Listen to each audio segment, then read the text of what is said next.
Hello বন্ধুরা, আজকে আমি মোমো বানিয়েছি। কতটা কি পেরেছি আমি জানি না, তবে চেষ্টা করেছি, যেটুকু করেছি সেটুকু তোমাদের তুলে ধরার চেষ্টা করেছি। দেখতেই পাচ্ছ আমার আটা মাখা হয়ে গেছে। আটাটা মেখে আমি কিছুক্ষণের জন্য ঢেকে রেখে দিয়েছি। এই যে ঢেকে রেখে দিলাম। এরপরে আমি এই যে লেচি আটা মানে মোমোর লেচিগুলো করেছি, ছোটো ছোটো করে লেচি করেছি। দেখতে পাচ্ছ কতটা পাতলা করে করেছি। এবারে এই যে লিচিগুলো করে ওর মধ্যে পুর ভরে নিয়েছি। আমার না পুর ভরে অতটা মোমো শেপটা অতটা ভালো আসেনি, প্রথম তো এই আজকে ফার্স্ট করলাম, চেষ্টা করেছি। এই যে আমি করেছি, দেখতে পাচ্ছি আমার ছেলে দেখে খুব হাসছিল। তারপরে এই যে আমি জলটা বসিয়ে দিয়েছি, এর মধ্যে এবার জলটা যখন একটু গরম হয়ে যাবে আমি একটা ছিদ্রওয়ালা বসিয়ে দিয়েছি, ঝুড়ি বসিয়ে দিয়েছি। জলটা যখন গরম হয়ে গেছে এবার এগুলো আমি স্টিমের জন্য উপরে মোমোর এগুলো দিয়ে দিলাম। মনে হচ্ছে এখানে আমি স্যুপের জন্য রেডি করছি। স্যুপের জন্য কী কী লাগবে সেগুলো আমি নিয়ে নিয়েছি। এর আগে আমি স্যুপটা করেছি, স্যুপের ভিডিওটা করেছি, সেরকম করিনি, আজকে করলাম।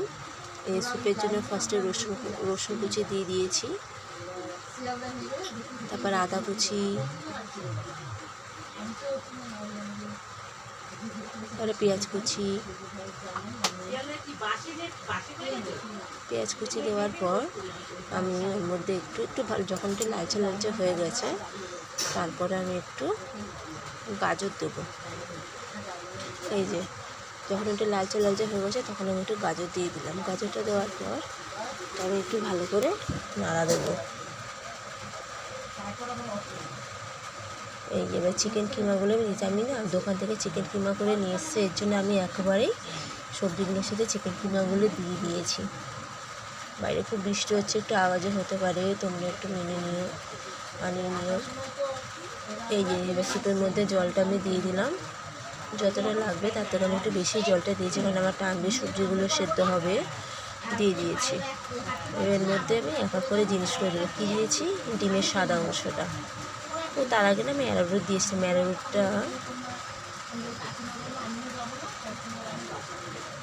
ডিমের সাদা অংশটা দিলাম।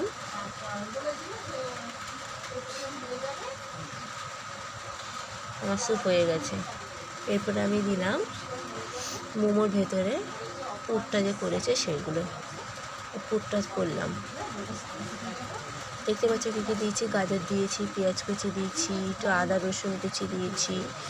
ভালো করে এবার নাড়া হয়ে গেলে এবার আমি ওর মধ্যে এবার চিকেন কিমাগুলো দিয়ে দেবো। চিকেন কিমাগুলো দেওয়া হয়ে গেলে ভালো করে নাড়বো। আমার না ওই যে ডিমের সাদা অংশটা দিয়ে দিয়েছি, কুসুমটা ছিল, কী করলাম কুসুমটা আমি দিয়ে দিয়েছি। দিয়ে দেখছো মাংসের জলগুলো শুকিয়ে গেছে, ভাজা হয়ে গেছে। এটা কী করবো?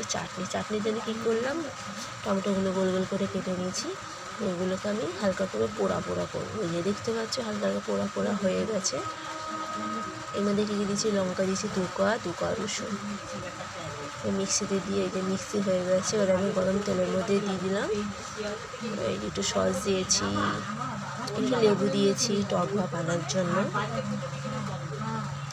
আমার চাটনি কমপ্লিট। চাটনিটা খুব টেস্টি হয়েছিল, সবাই বলেছে। এই যে আমার মোমো রেডি। কেমন হয়েছে তোমরা বলবে বন্ধু।